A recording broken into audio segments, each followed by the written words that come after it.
Baik, bismillahirrahmanirrahim. Assalamualaikum warahmatullahi wabarakatuh. Perkenalkan, nama saya Febrian yang akan menyampaikan materi pembelajaran hari ini yang berjudul Introduction to Pembelajaran Mesin Lanjut untuk mata kuliah pembelajaran mesin lanjut di Fakultas Ilmu Komputer Universitas Indonesia. Jadi, pembelajaran mesin lanjut ini adalah sebuah mata kuliah lanjut dengan tim pengajar Profesor Wisnu Jatmiko dan juga saya Muhammad Febrian Ahmadi. Mata kuliah ini memiliki SKS sebanyak 4 SKS dan beberapa buku rujukan. Yang kami rekomendasikan adalah Deep Learning yang ditulis oleh Goodfellow, dan juga untuk implementasi adalah Hands-on Machine Learning with Scikit-Learn, Keras, and TensorFlow. Lalu untuk yang matematika sendiri bisa Machine Learning, Probabilistic Perspective, dan juga Pattern Recognition and Machine Learning. Ada beberapa kompetensi yang ingin dicapai, yaitu yang pertama memahami sejarah dan motivasi pengembangan model deep learning, memahami mengapa model-model deep learning dapat bekerja sangat efektif dibandingkan dengan model-model machine learning lainnya, memahami konsep-konsep dasar pada deep learning dan persamaan matematika yang sering muncul pada literatur penelitian deep learning. Selanjutnya memiliki keterampilan untuk menerapkan teknik-teknik deep learning, memiliki kemampuan untuk mengusulkan metodologi dan penyelesaian masalah-masalah yang berkaitan dengan representation learning menggunakan model deep learning, dan yang terakhir adalah memahami state of the art penelitian dan perkembangan di bidang penelitian deep learning.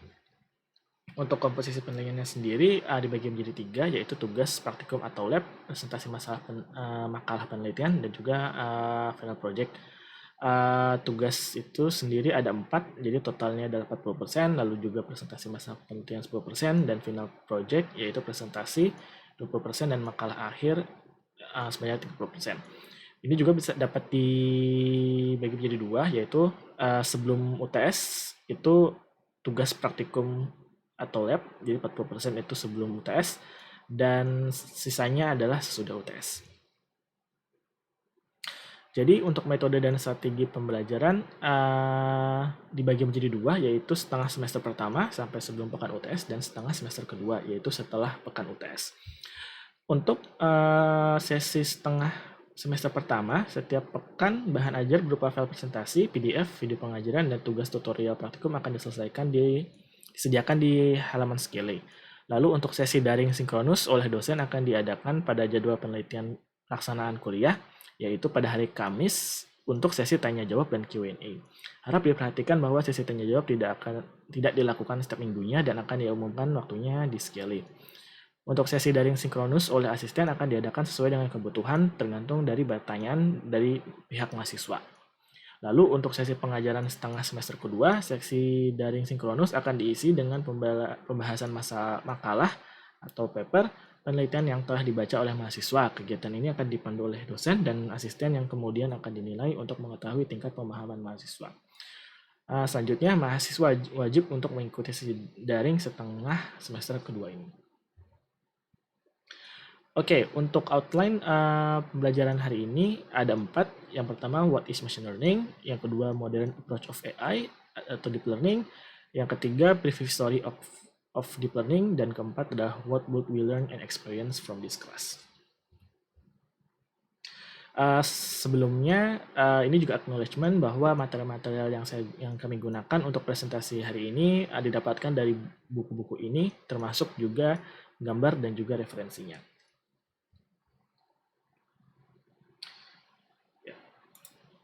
Baik, jadi untuk materi pertama yaitu mengenai what is machine learning.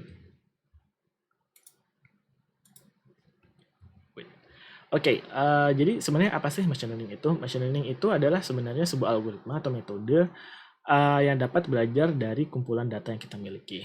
Namun apa sih sebenarnya learning itu secara formalnya?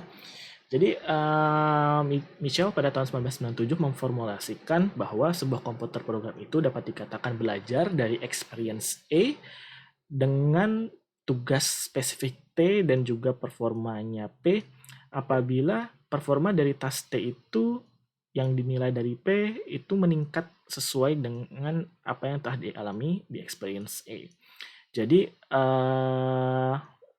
harus dikatakan juga bahwa experience A, task T, dan performance measure P itu akan sangat banyak sekali varian-variannya. Lalu jadi ada 3 komponen ya, task, measurement, dan juga lalu experience. Nah, untuk yang komponen pertama yaitu task-nya, task T. Jadi machine learning task itu biasanya dideskripsikan bagaimana machine learning system itu memproses instance atau example atau data yang kita miliki. Jadi example itu atau sebuah data itu adalah sebuah koleksi dari features yang dapat dikuantifikasi dalam sebuah objek. Ya, dan jadi machine learning system itu dapat belajar dari example ataupun data-data yang kita miliki. Nah, beberapa common machine learning tasks termasuk diantaranya adalah classification, regression, transcription, misalkan dari kamera atau OCR ya, optical character recognition, atau dari speech, lalu juga bisa machine learning, misalkan dari Inggris ke Indonesia, bisa juga synthesis atau denoising atau lainnya. Jadi banyak sekali contoh-contoh task di machine learning system. Lalu untuk performance measure P, jadi untuk performance measure P itu sangat tergantung dari task yang kita miliki. Contoh kalau misalkan klasifikasi atau transcription, maka performance measure-nya nanti adalah accuracy atau error rate. Nah, tapi akan banyak sekali, jadi tidak hanya accuracy dan error rate. Contoh misalkan dissimilarity coefficient atau DSC itu biasa digunakan untuk segmentation di medical imaging, atau misalkan precision, recall, and specificity di clinical setting. Jadi akan banyak sekali contoh-contoh performance measure tergantung dari task yang kita miliki. Lalu yang kita sangat inginkan adalah how well the machine learning algorithm performs on unseen data. Jadi yang kita ingin tahu adalah seberapa baik machine learning algorithms itu performanya di data-data yang belum pernah dilihat. Jadi bukan data yang pernah terlihat yang dipakai di training, tapi yang tidak terlihat atau yang biasa kita sebut dengan test set. Lalu komponen terakhir yaitu experience itu dapat dikategorikan menjadi dua, yaitu unsupervised dan supervised, yaitu bagaimana experience-nya ini sendiri bisa dikatakan bahwa what kind of experience they are allowed to have with an entire dataset during learning process. Jadi kalau misalkan unsupervised learning algorithm, datasetnya itu hanya berisi tentang features, tidak ada informasi apapun lainnya. Nah, di unsupervised learning algorithm itu yang kita inginkan adalah sistem tersebut dapat belajar useful properties atau structure dari dataset yang kita miliki. Jadi contoh properties yang useful, learn properties are useful, for example, adalah clustering. Jadi kita bisa tahu grup-grup atau cluster-cluster dari dataset yang kita miliki. Nah, kalau misalkan di deep learning, learn user properties-nya itu adalah the entire probability distribution yang sebenarnya men-generate dataset yang kita miliki. Contoh untuk task synthesis atau denoising. Jadi sebenarnya hampir mirip ya, clustering dan juga misalkan synthesis itu butuh probability distribution. Jadi di unsupervised kita lebih tertarik dengan yang probability distribution dari data yang kita miliki. Sedangkan untuk supervised learning algorithm, experience a dataset containing features, but each example is also associated with label or target. Jadi ada label yang diasosiasikan dengan data yang kita miliki. Jadi itu perbedaannya. Ya, tapi perlu diingat bahwa experience ini untuk supervised dan unsupervised ini hanya salah satu contoh saja. Masih banyak lagi contoh-contoh experience seperti semi supervised atau experience lainnya seperti reinforcement learning atau hal-hal yang lainnya. Jadi ini hanya dua contoh yang paling sering ya dalam sistem machine learning. Oke, ini contoh supervised learning algorithms. Misalkan datanya itu ya, data yang kita miliki, the training data is a set of paired data. Jadi the features called predictors, ya biasa dipanggil juga dengan predictors, dan juga kita memiliki desired solution yang bernama label. Nah, salah satu contoh tipikal dari supervised learning itu adalah classification. Misalkan di sini adalah ada email di mana yang dilabeli menjadi email yang legit, maksudnya email yang biasa dan juga email yang spam. Jadi sebenarnya ini ada spam classification. Ini adalah salah satu contohnya. Nanti untuk test setnya, oke, ada new instance, ada new example, ada new data. Kita mengklasifikasi apakah email tersebut spam atau tidak. Nah, salah satu contoh lainnya juga adalah regression, which is used to predict target in numeric value. Jadi kalau misalkan sebelumnya kita klasifikasi itu ada kelasnya, ada kelas spam dan non-spam. Kalau ini numeric value. Contohnya ya, misalkan kita mempunyai a set of features, misalkan mail age dan juga brand, merek. Oke, the value of used car-nya berapa? Jadi misalkan kita ingin membuat sebuah model prediksi value dari used car atau mobil bekas, kita bisa membuat model menjadi regresinya. Jadi new instance value-nya berapa di sini? Di Y-nya ini adalah value, X-nya ini adalah instance-nya. Nah, untuk unsupervised learning algorithms, biasanya datanya itu unlabeled atau tidak ada asosiasi labelnya. Basically, what we after is to find the groups and their distribution. Nah, kembali lagi nih ke distribution. Jadi contoh, misalkan kita mempunyai data seperti ini, maka bisa kita grup masing-masing klasternya.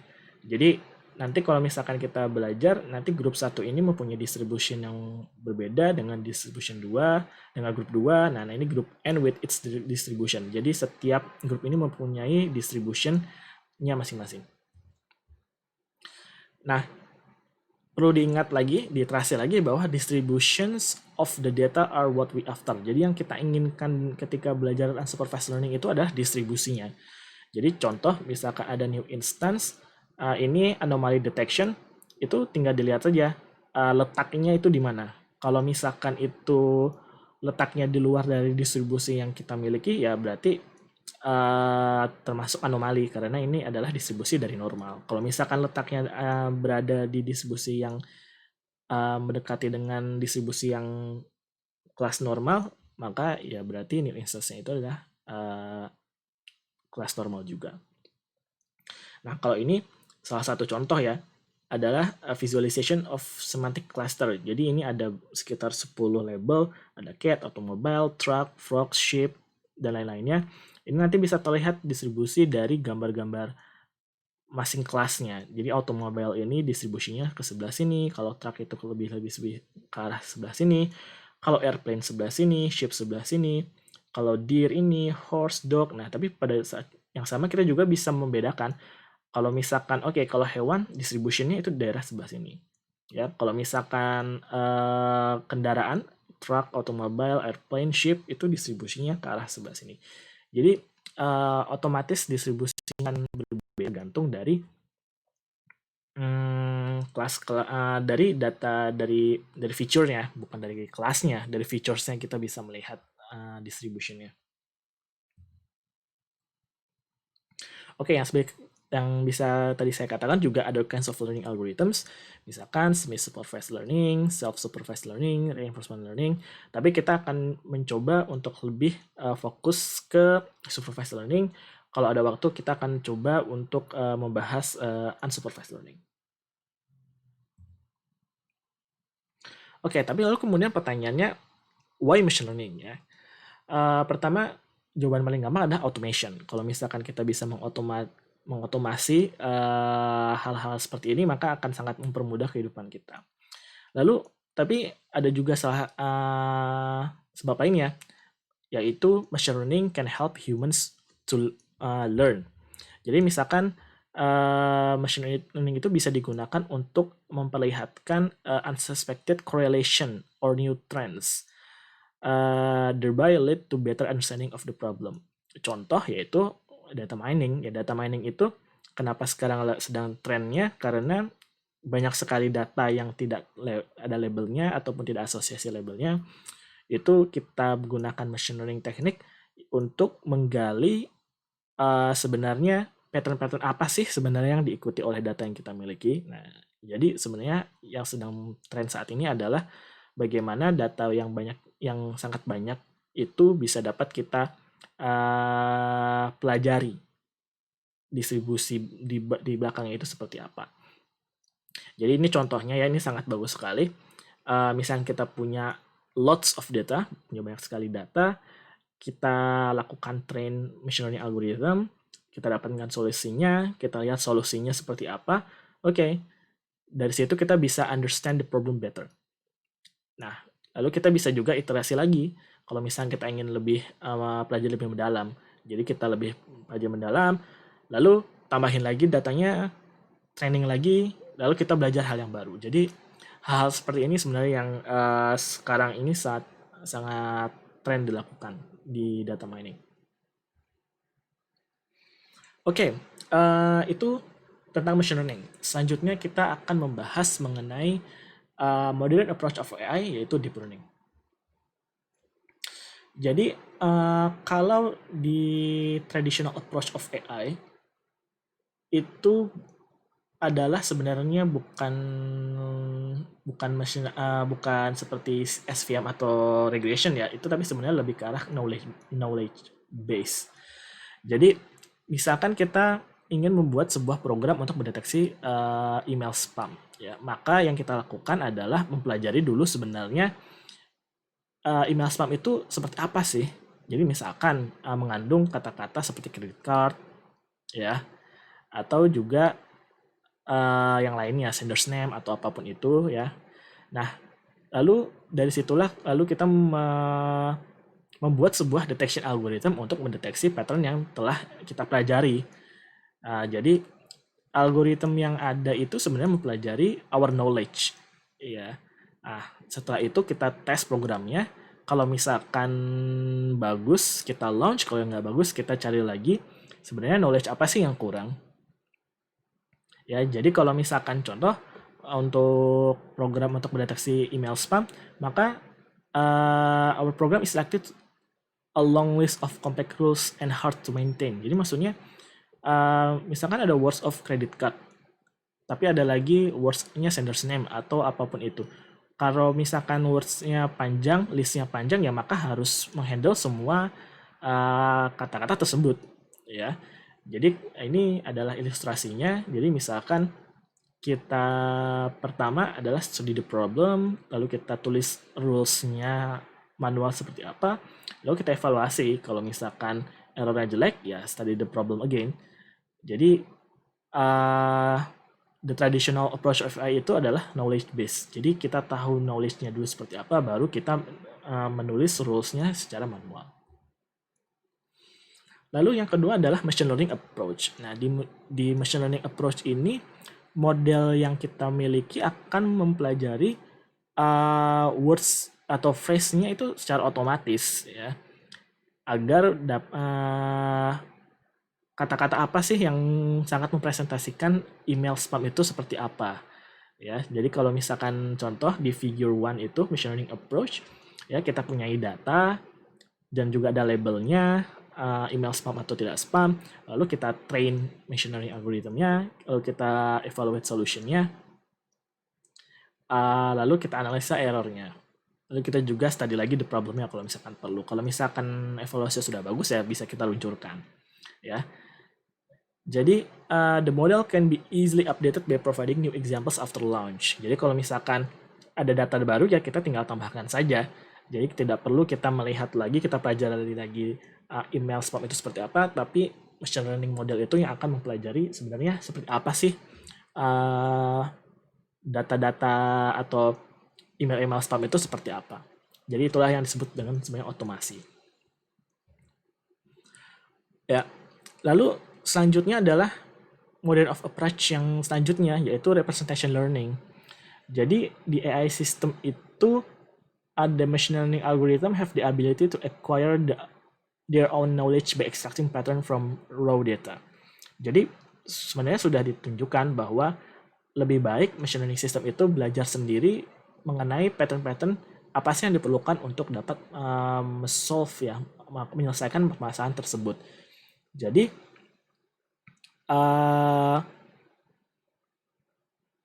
tapi yang menjadi masalah adalah terkadang sistem itu sangat bergantung dari representation of the data. Jadi representasi datanya itu seperti apa sih yang diberikan oleh kita.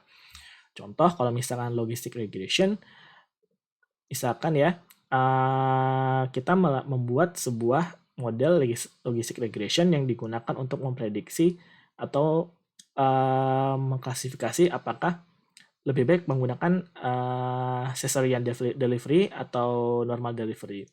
Nah, biasanya kita kasih dokter, misalkan kita kasih awalnya adalah several piece of relevant information called features, misalkan fitur-fitur yang bersifat klinis, misalkan the presence of absence of uterine scar, atau misalkan hal-hal yang berbau seperti ini, maksudnya yang bersifat klinikal yang diberikan oleh dokter ya. Nah, ini biasanya feature-feature ini berdasarkan dari knowledge clinical dari dokter yang sudah diketahui sebelumnya. Nah, jadi nanti logistic regression ini akan mempelajari sebenarnya korelasi dari feature dari various outcomes yang ada, misalkan untuk cesarean delivery atau normal delivery. Cuma pertanyaannya, kalau misalkan datanya itu berbeda, bagaimana? Misalkan sekarang kita punya MRI scan, bisa nggak sih kita gunakan untuk memprediksi hal tersebut? Nah, kalau misalkan kita menggunakan logistic regression, jawabannya ya tidak bisa, karena bentuknya akan sangat berbeda. Nah, di sini menunjukkan seberapa pentingnya representation dalam proses pembelajaran mesin itu sendiri. Contoh, ya, jadi memang representasi itu akan sangat penting. Ada representasi-representasi yang mudah dipelajari oleh mesin, tapi ada juga representasi yang sulit untuk dipelajari oleh mesin. Dan ini juga sebenarnya betul untuk manusia. Contohnya, kita mempunyai beberapa sistem number. Contohnya desimal dan juga heksadesimal, ya. Nah, kalau misalkan untuk sehari-hari lebih gampang mana? Menghitung menggunakan desimal atau heksadesimal? Ya, jawabannya desimal number. Heksadesimal betul dan bisa dipakai, tapi lebih mudah decimal number. Jadi inilah salah satu alasan betapa pentingnya representation itu sendiri yang akan digunakan oleh machine learning system. Jadi harus yang paling mudah agar machine learning system itu dapat belajar task yang kita inginkan itu dengan mudah.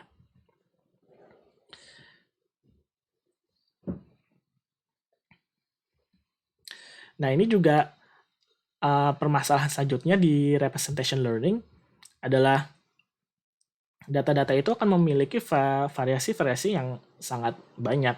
Contoh, kalau misalkan dalam speech recognition, maka suara manusia itu akan sangat bergantung dari manusia itu sendiri. Misalkan umur, seks ya, maksudnya laki-laki atau perempuan, aksennya, lalu dari mana mereka, lahirnya di mana, lalu juga kata-kata itu sendiri. Jadi akan sangat tergantung dari banyak hal. Nah, makanya most applications dari representation learning, we need to disentangle. Nah, ini ya, ini juga kata kunci yang sangat penting, disentangle the factors of variation and discard the ones that we do not care about. Jadi kalau misalkan kita bisa benar-benar disentangle the variations, misalkan the age, the sex, the accent, the words, maka kita akan bisa memprediksi ataupun mendeteksi atau melakukan task-task yang kita inginkan itu dengan lebih baik. Nah, ini contohnya ya yang sekarang sering dilakukan, yaitu autoencoder as a representation learning method. Jadi misalkan kita mempunyai sebuah data input, yaitu misalkan angka 4, maka inputnya itu akan kita encode informasinya ke latent representation Z. Nah, ini latent representation-nya dari angka 4. Nah, dari angka 4 latent representation ini bisa kita decode lagi, nggak balik ke angka 4. Nah, kalau misalkan bisa, berarti Z-nya ini berhasil kita pelajari representasinya. Jadi ini adalah salah satu contoh dari deep learning untuk representation learning.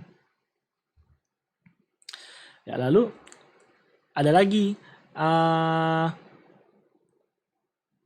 ya, deep learning itu juga salah satunya yang paling dilakukan adalah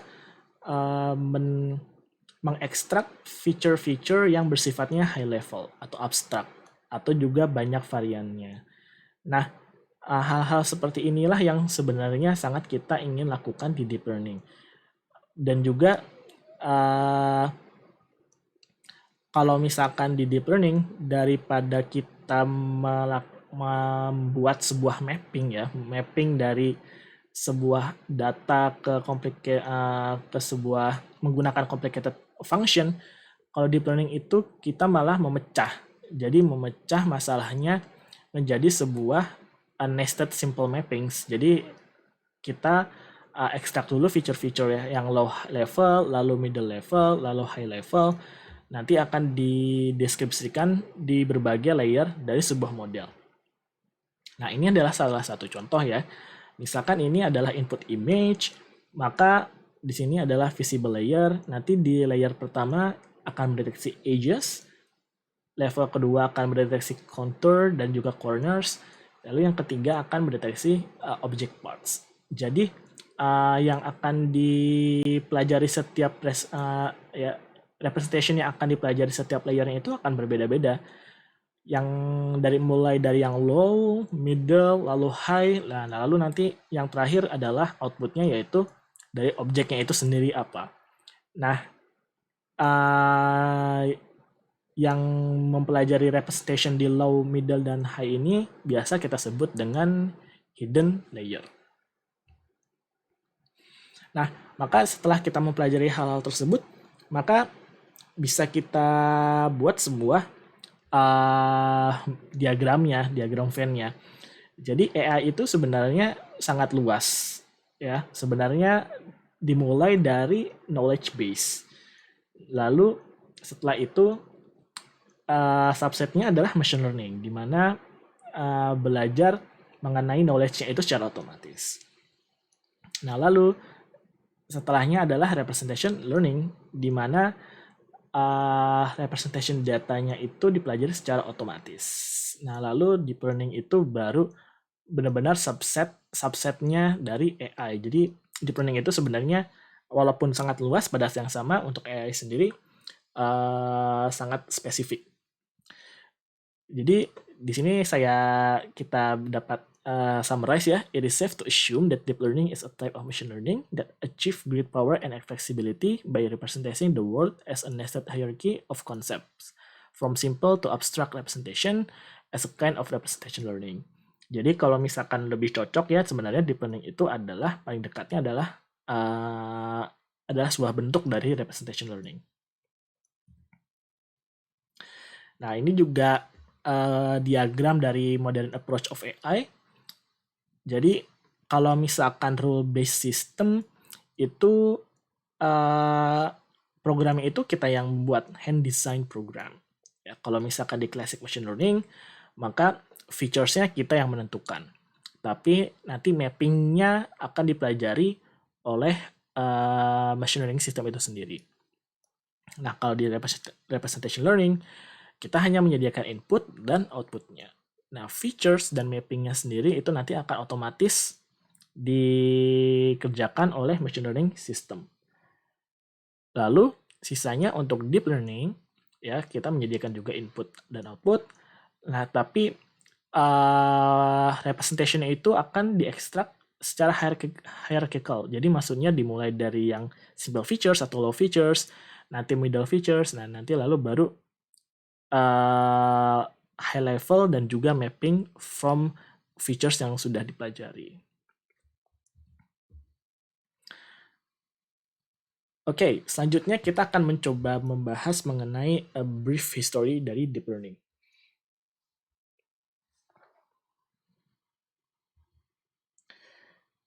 Jadi ini bisa dibaca sendiri di chapter 1.2 dari bukunya Deep Learning, Goodfellow. Jadi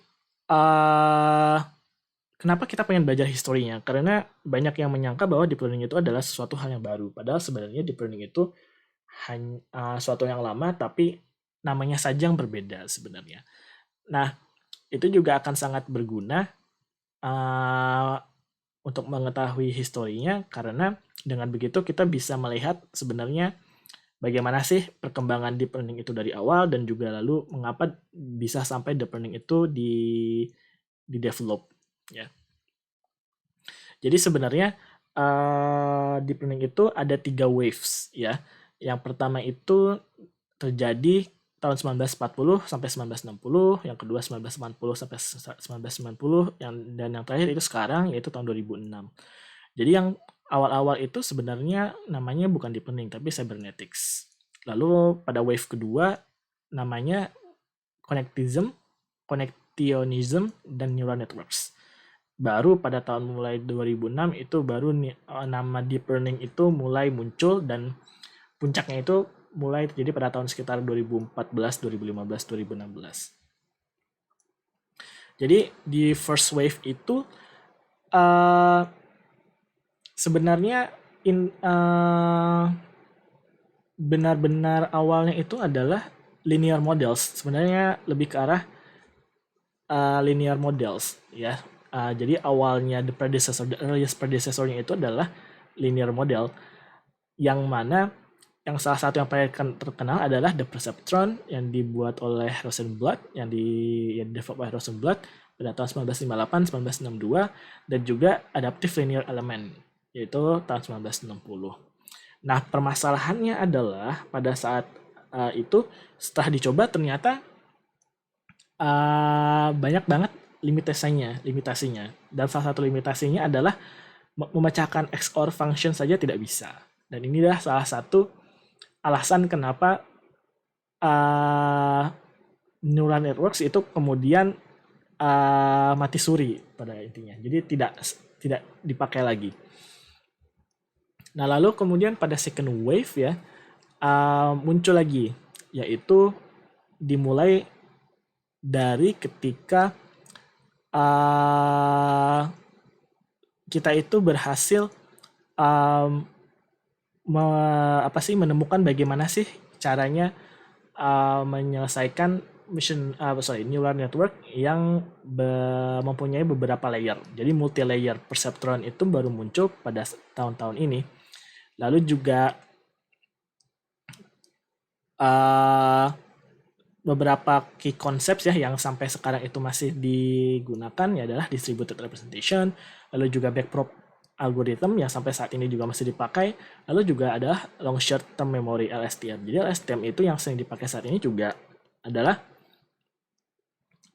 sudah dari dulu tahun 1997. Tapi lalu kemudian mati suri lagi, kenapa? Karena pada saat itu orang-orang itu terlalu hype ya. Hype-nya terlalu tinggi, dan capital ventures itu dijanjikan sesuatu hal yang sebenarnya sangat ambisius, tapi akhirnya tidak terjadi. Makanya mulai lagi popularitasnya menurun lagi.